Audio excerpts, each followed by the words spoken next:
Hi guys. हमारी नई series में जिसमें मैं आपको हर टॉपिक के 3 इंपॉर्टेंट, इंटरेस्टिंग या कंफ्यूजिंग पॉइंट्स के बारे में आपके साथ बात करता हूं, उसमें मैं आज आपके लिए लेके आया हूं इनकम फ्रॉम हाउस प्रॉपर्टी।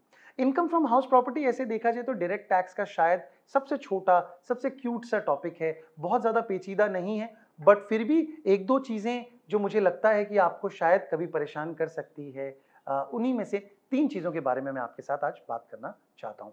तो सबसे पहला जो बात है वो है, देखिए, अगर आप हाउस प्रॉपर्टी के सम्स को इमेजिन करें तो वहां पे बेसिकली आपको 3 ही तरह के डिडक्शंस मिलते हैं। There are only 3 reductions that you can do. पहला रिडक्शन आप कर सकते हो म्युनिसिपल टैक्स के नाम से, जिसको लेस करने से जीएवी से आप एनएवी पे आते हो। और एनएवी पे आने के बाद आपको 2 डिडक्शन और मिलते हैं, जो एक होता है 24A का डिडक्शन जिसे हम कहते हैं स्टैंडर्ड डिडक्शन, और दूसरा होता है 24B का डिडक्शन जिसे हम कहते हैं इंटरेस्ट ऑन लोन का डिडक्शन। तो आइए इन 3 के बारे में बात कर लेता हूं। तो मैं ना 2 चीजों को कंपेयर करना चाहता हूं। एक तरफ मैं म्युनिसिपल टैक्स को रखता हूं और दूसरी तरफ मैं interest on loan under section 24B को रखता हूं। म्युनिसिपल टैक्स और इन दोनों में एक बहुत विचित्र सी डिसिमिलैरिटी है कि म्युनिसिपल टैक्स अलाउड होता है सिर्फ और सिर्फ कैश बेसिस पे। यानी कि म्युनिसिपल टैक्स आपको तभी लेस करने की अनुमति मिलेगी when it is paid and it is paid by the owner himself. यानी कि अगर टेनेंट भी म्युनिसिपल टैक्स पे कर रहा है या पार्शियली पे कर रहा है तो वो हिस्सा ओनर को एज अ डिडक्शन क्लेम करने की आजादी नहीं है। तो म्युनिसिपल टैक्स कब अलाउड होता है? जब वो एक्चुअली पे करा जाए, उसी साल में अलाउड होता है। तो अगर मैं इस साल पुराने 3 सालों का म्युनिसिपल टैक्स पे कर रहा हूं तो मुझे सारा एक साथ अलाउड हो जाएगा। अगले साल अगर मैं म्युनिसिपल टैक्स नहीं पे कर रहा हूं तो मुझे अलाउड नहीं होगा। Whereas interest on loan में ऐसा नहीं होता है बच्चों, प्लीज ध्यान रखिएगा।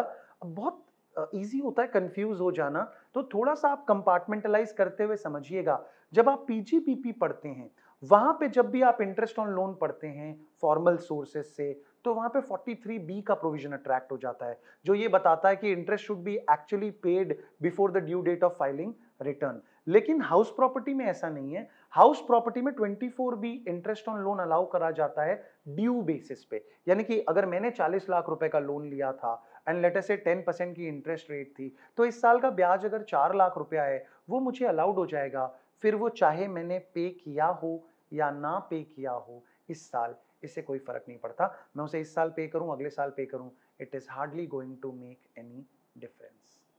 24A का जो स्टैंडर्ड डिडक्शन है उसके बारे में बहुत ज्यादा बात करने के लिए कुछ है नहीं। सिर्फ आपको यही याद रखना है 24A के बारे में कि अगर किसी सम में आपको रिपेयर्स, डेप्रिसिएशन या फिर इंश्योरेंस या वाइट वॉशिंग या फायर प्रूफिंग, वाटर प्रूफिंग, ऐसा कोई भी खर्चा दिया जाए, आपको इन सबको इग्नोर कर देना है, क्योंकि आपको पता होना चाहिए कि इन सभी खर्चों के एवज में आपको 30% ऑफ एनएवी का स्टैंडर्ड डिडक्शन मिलता है। तो जब आपके पास में ये 3 ही खर्चे हैं तो बाकी कोई और खर्चा आपको हाउस प्रॉपर्टी के चैप्टर में अलाउ नहीं हो सकता। आई होप आपको ये बात याद रहेगी।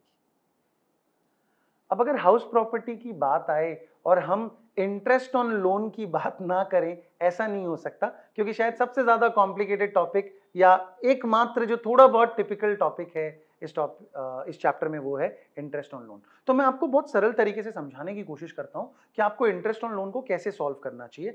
आप इसी तरह के स्टेप्स के साथ इसे सॉल्व कीजिए। शायद कुछ लोगों को ये बहुत एलिमेंट्री लगे, लेकिन शुरू शुरू में सीखने के लिए आप इसे फॉलो कीजिए, सारे स्टेप्स को इसी तरीके से यूज कीजिए, तो आपका कभी आंसर गलत नहीं आएगा। जब आप बहुत अच्छे से सीख जाएं तो ऑब्वियसली मेंटल कैलकुलेशन कर सकते हैं।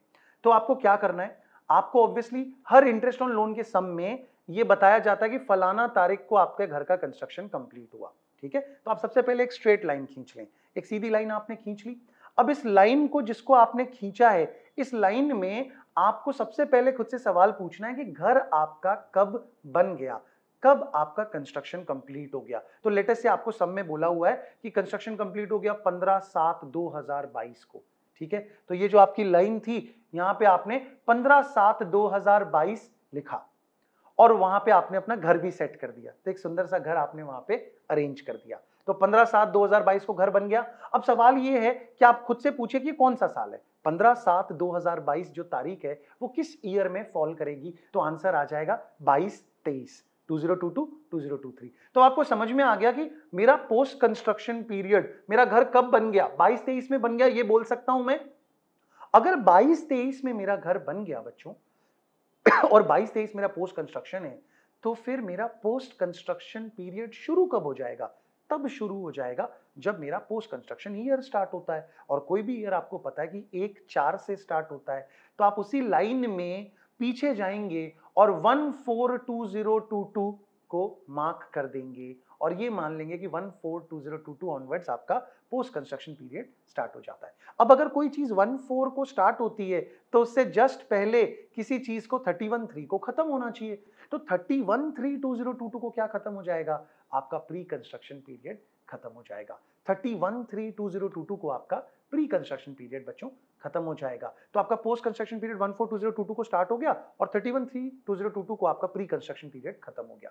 प्री कंस्ट्रक्शन पीरियड स्टार्ट कब होगा, दैट्स एन इंपॉर्टेंट क्वेश्चन कि आपका प्री कंस्ट्रक्शन पीरियड स्टार्ट कब होगा। तो आपका प्री कंस्ट्रक्शन पीरियड स्टार्ट होता है जब आपने लोन लिया या आपने कंस्ट्रक्शन स्टार्ट किया, whichever is later. Most of the sums में आपको सिर्फ और सिर्फ कब लोन लिया ये बताया हुआ रहता है, तो अगर एक ही डेट बताई हुई है तो कोई कंफ्यूजन ही नहीं है। लेकिन अगर आपको दो डेट बताई गई, लेट अस से आपको बोला गया कि आपने लोन लिया 5/5/2019 को, आपने लोन लिया 5/5/2019 को, लेकिन आपने कंस्ट्रक्शन स्टार्ट किया 1/10/2019 को, तो अपनी जो लाइन है इस लाइन पे आप 5/5/19 की डेट भी लिख दीजिए, 1/10/19 की डेट भी लिख दीजिए।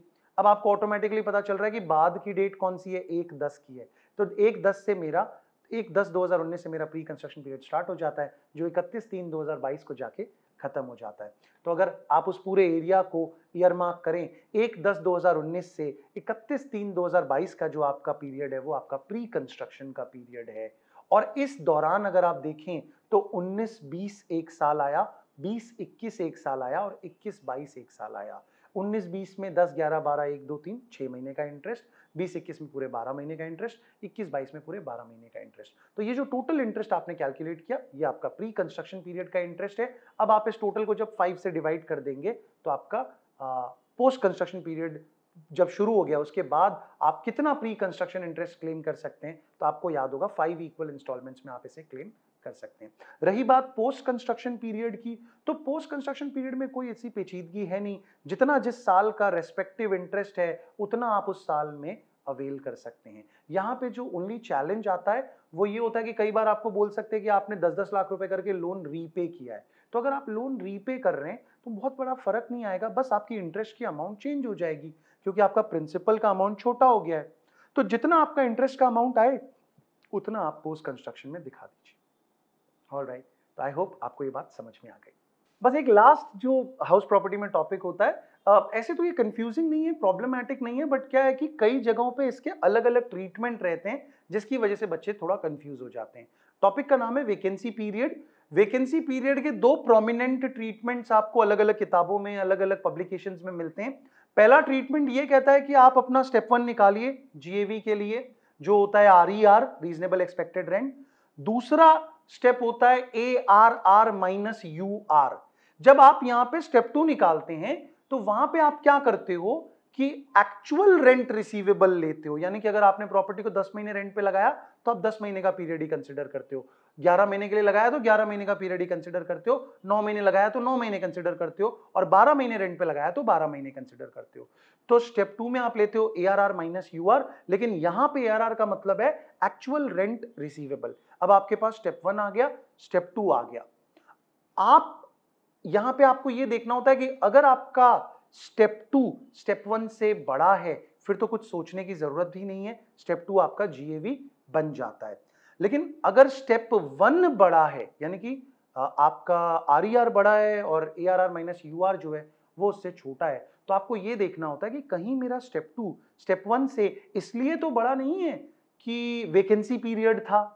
तो आप इसे कैसे सॉल्व करते हो, आप देखते हो कि भाई अगर 10 महीने के लिए मैंने प्रॉपर्टी को रेंट पे लगाया और मेरे को रेंट मिला लेटेस्ट से 15,000 रुपए के हिसाब से 1.5 लाख रुपए, लेट अस अज्यूम कि मेरा स्टेप 1 जो था उसकी वैल्यू थी 1,60,000, तो मुझे दिखाई देता है स्टेप 1 1,60,000 है, स्टेप 2 मेरा 1,50,000 आ रहा है क्योंकि मैंने प्रॉपर्टी को 10 महीने रेंट पे लगाया।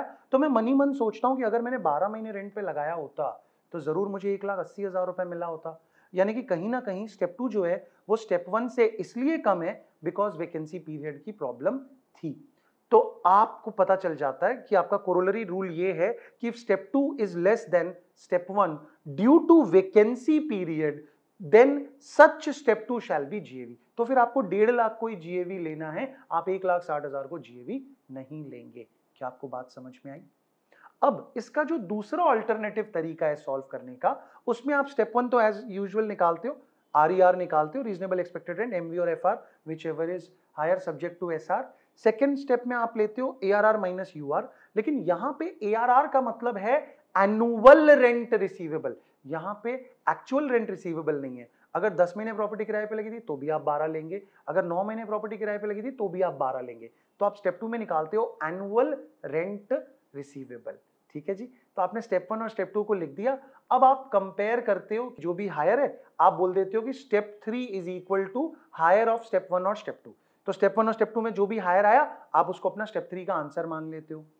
फिर आपको क्या करना होता है, स्टेप 4 में आपको करना होता है less loss due to vacancy. आपको स्टेप 4 में करना होता है less loss due to vacancy. तो आप मानते हो कि भाई मैंने 2 महीने प्रॉपर्टी को किराए पे नहीं लगाया, तो 2 महीने का वैकेंसी पीरियड था जिसकी वजह से मुझे 15-15 हजार 30,000 रुपए कम मिले, तो आप लेस कर देते हो 30,000 रुपए।